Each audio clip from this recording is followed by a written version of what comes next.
नमस्कार जय जगन्नाथ सांग माने देखंतु आज मु बनाऊँगी संक्रांति चकुली पिठा बनवाई मु प्रथमे अरुआ चाउल और बिरी को 6 घंटा बतुरी देइथिली तापर ताको मु ग्राइंडिंग कर देइथिली एमती पतला भाव में ग्राइंडिंग कर देइथिली। देखंतु चाउल जतिकी क्वांटिटी नेबे बिरी तार अधा नेले तेबे जाई पिठाटा भल भाव में होई थाए।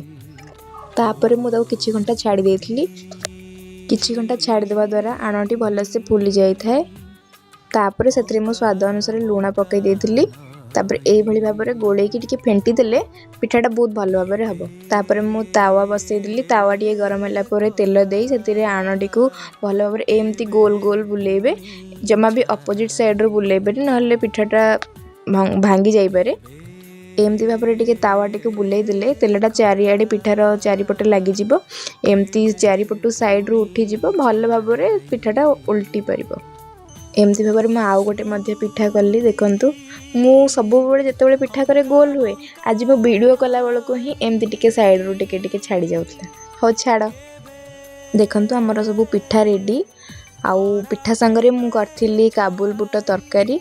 देखंतु केमती यम्मी देखा जाउची ना बहुत सुंदर देखा जाउची। जदि आपण मानको मोर वीडियोटी भल लागिची तबे लाइक करिवे शेयर करिवे एंड कमेंट करिवे सब्सक्राइब करबा को जमार भूलिबेनी। रहली नमस्कार।